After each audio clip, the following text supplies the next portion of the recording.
A friend of mine recently shared that she went to a club, and I remember I started thinking back in my 20s and 30s. I used to love going to a club. I used to love it. I just wanted to dance. And I'm a woman of a particular age now. I can't go to a club. Although I don't know, since this friend of mine was telling me about it, I started thinking and I thought that might actually be fun, but like during the day. Do they have clubs during the day? In either case, that reminded me. So I've been on a journey of learning how to express myself, right? And one thing that's really helping me is working with AI. And now, when I work with AI, I use it for context. I'm a writer and I have all those journal entries, and I've done a lot of work with the subconscious mind. I'm kind of a nerd. You probably already know that.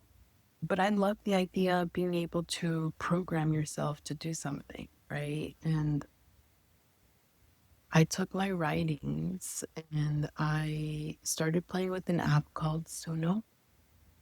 And I'm not an artist. I don't pretend to sing. I'm nothing, right? I'm a writer. I can tell you that with certain. And I love experimenting with new things. And I really do miss club music. And ever since the trial and like 90s music, 90s hip hop music, I can't listen to it anymore and I miss it. But just music in general, like I feel like dancing, but I'm not going to go to a club. I don't have the heart to do it.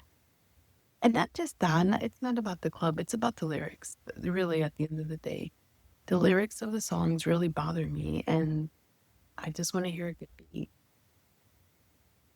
And so, because I was playing with AI and because I wanted to express myself and I wasn't fully comfortable being getting a video. Not that I am now, but I'm just saying, like I've made strides. So one of the first ways that I started expressing myself where it felt like so much fun was creating music.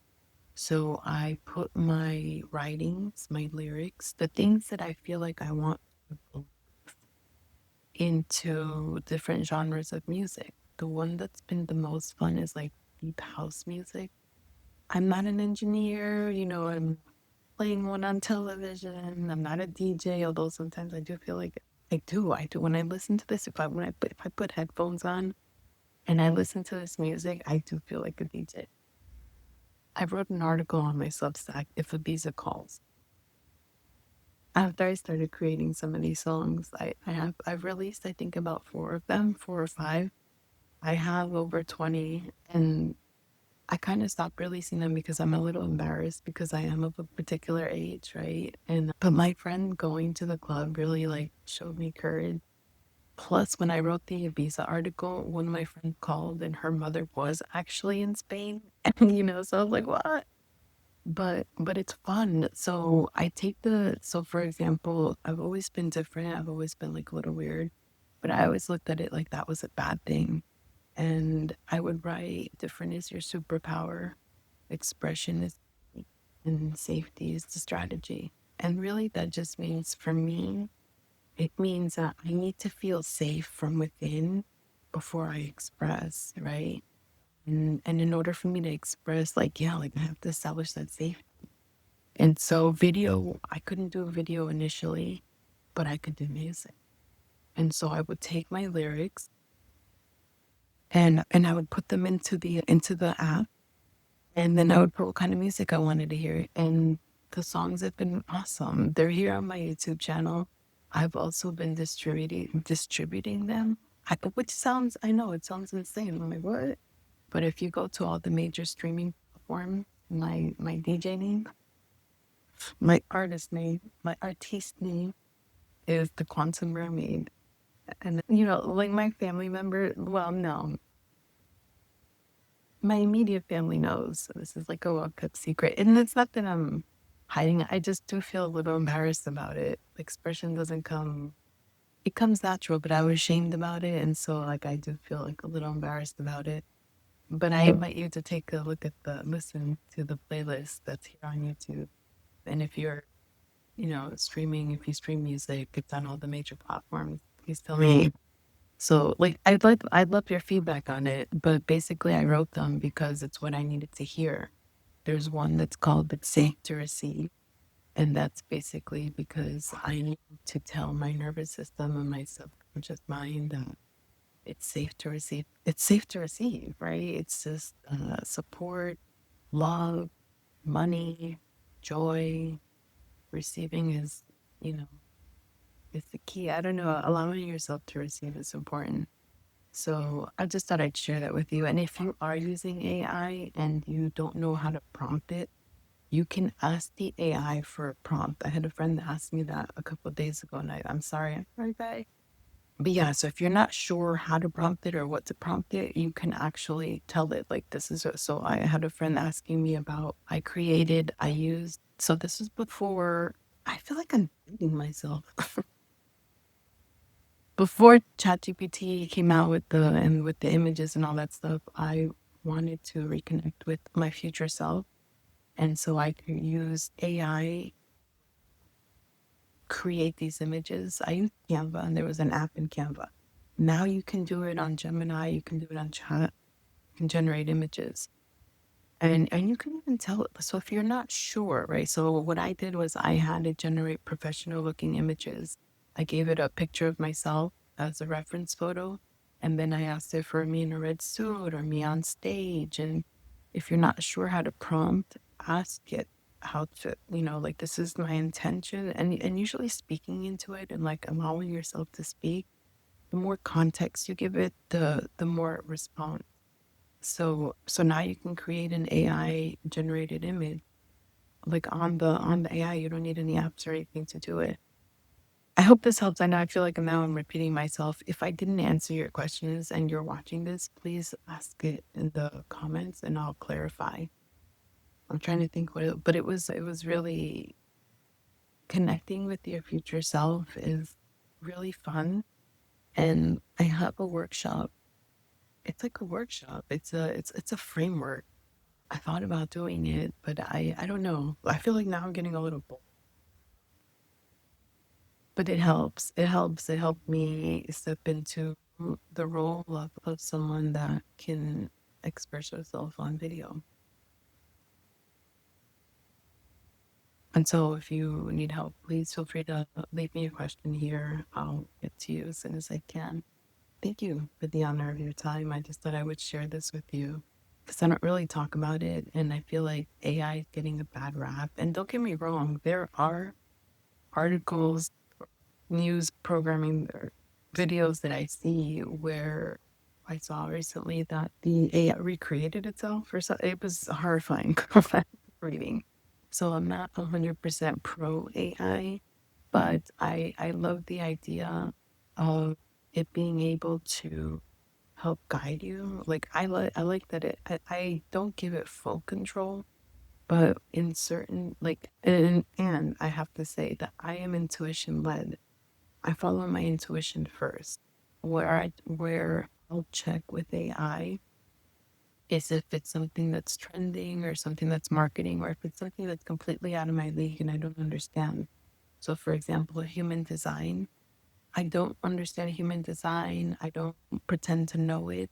But I did read something that really resonated with me. And this also helped me get on video. I'm a responder. I don't know the technical. I put my human design profile into my AI and then I let it guide, right? Like and so because I'm a responder, if someone asks me a question, I can I can go. But if I sit down and try, oh, I'm going to record a video, press record, that used to be really hard. I've worked through that. That's part of the music that I created was to help me get through that. And so I lost my train. This was something also that like really scared me when I first thought about creating videos. That sometimes I feel like I lose my train of thought and it's like horrifying and embarrassing, right? And so, but it's real. But I don't want to use a script. I don't want to use a script. But I'm just saying that to say that I use AI with a grain of salt. I love how efficient it can be. And especially with all the responsibilities that I have and my ambitious goals, right? I love the idea of allowing it to help. It's been fun, and I haven't taken any formal classes, which I'm toying with the idea of taking Anthropic. Claude has some free classes that you can take. I did take a master class that had an AI class a couple of years ago. It might be old now, I don't know, or it might be obsolete. I'm not sure. But the master class that I took on AI several years ago really helped me gain an understanding of it. And I think that's why I jumped in. And truth be told, it's really like the more you use it, the more you'll understand it. I don't use chat. I pay for Claude and I have Gemini. And if I'm honest, I kind of really like Gemini. I'm a writer though, like so I feel like most people I think like Claude because it writes. I don't know. I don't know. I like it. I'm not saying I don't like it. I understand it more than Gemini, but Gemini's kind of fun. It's like if Claude, it's like if you're from the tri-state area, Claude is from New Jersey and Gemini's from New York. You know, like New Yorkers, they're a little more with it, and things are just eh, Jersey. You're in Jersey, you know. You're gonna drive somewhere. You're gonna drive everywhere. I like them both, but the truth be told, I'm leaning towards Gemini, but I'm learning on Claude, and I'm interested in learning about the agents that you can deploy. My first business was a laundromat, and so as a former business owner, I can really see how businesses can use AI to really help. Right, customer service right now, I feel like is at an all-time low wherever you go. And for example, I was trying to make an appointment with my son's eye doctor. 2 days. It took me 2 days of calling just to get someone on the phone. And then when I did get someone on the phone, she was very nice, you know, and I just sit there and think they must be overwhelmed. Right. I don't know. I just see from a POV business owner's perspective, I really see how you can use AI, how you can allow it to leverage, you know, the manpower that you maybe don't have, or these agents will they won't recreate themselves unless you program them to do so. But any redundant tasks that you have, it's really it's quite impressive what it can do. So anywho, now I'm just talking. So thank you for the honor of your time. My name's Alexa Fernandez. I'm a creative, intuitive entrepreneur, writer, and healer. I love playing with AI. I love working with the future self and how it can invite you to step up into a new reality, you know, creating the life that you want. Thank you for the honor of your time. Any questions, please feel free to leave them in the comments. I'll talk to you soon.